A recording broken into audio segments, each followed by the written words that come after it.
Go back to a story we talked about. We had Cornell Brooks at the top of the show talking about the case out of McKinney, Texas, in terms of the response there. You had a protest last night, massive police presence in the community as well. But I got to ask this question here. And where in the hell is the National Organization for Women? No place. I just want to know, if a 14-year-old girl is viciously treated in a vicious manner, I don't understand where the nation's largest feminist group, women's group, saying anything. Now, I went to their website, I saw nothing. Right. I went to their Twitter feed, I saw nothing. And in fact, they were tweeting on their Twitter feed about something that's 20 years old. And I tweeted several sisters who are involved in the Black Lives Matter movement saying, hey, maybe it's just me. Maybe y'all know something I haven't seen. But totally MIA. No, you're right. This is not new information. This is not new information. This is the legacy of that particular organization which advocates for white women. We know that. Terry O'Neill, who, by the way, did fight against David Duke in Louisiana, so I don't know where she is now. But this brings up the importance, and you're absolutely right, Roland, of why black organizations need to focus on black issues at all times with the vigor that the other organizations focus on their issues without apology. We tend to take up the causes of other groups and other people. I think that's a big strategic mistake. No, I mean, I just, you see what they do with us.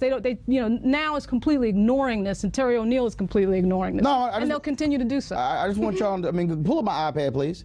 This was a tweet from May 31st on the Now Twitter feed.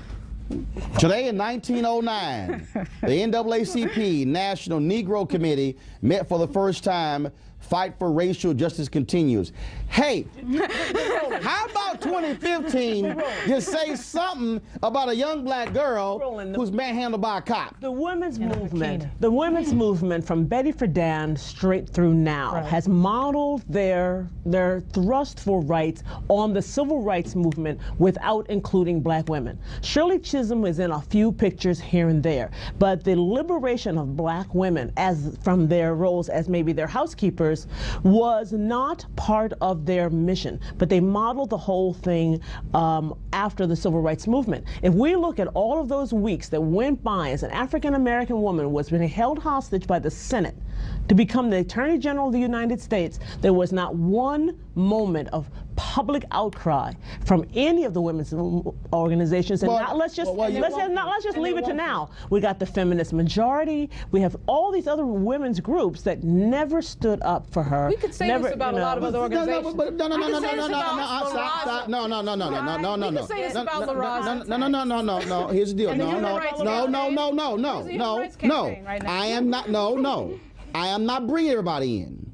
No. Because what happens is that dilutes the argument. The argument that I'm making is this here. A 14-year-old girl is treated this way. I don't need to bring in HRC and La Raza. I'm saying, where are your womenist groups? Those organizations, what I want to know is, where's the National Council of Negro Women? Where's Delta Sigma Theta? Where's Alpha Kappa Alpha?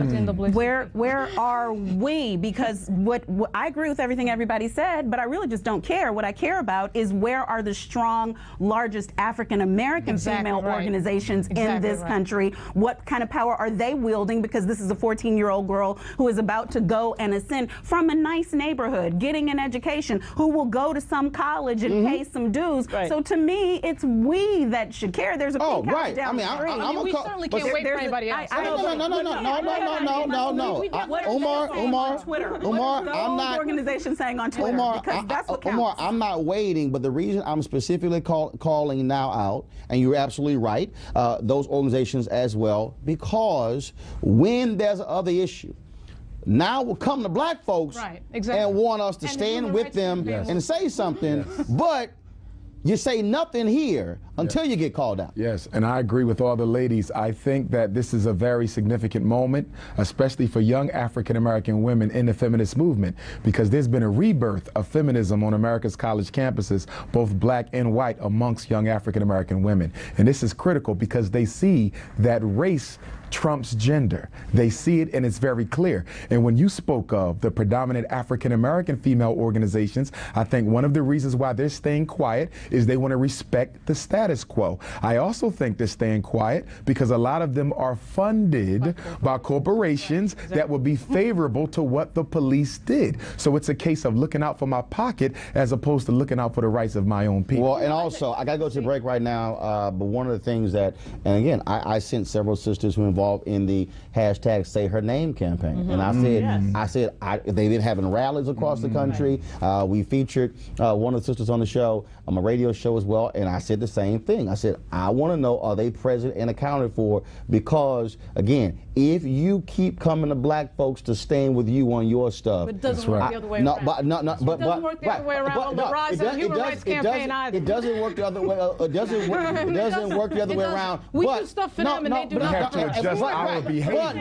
But somebody has to be willing to call them out and to force them to say, where in the hell y'all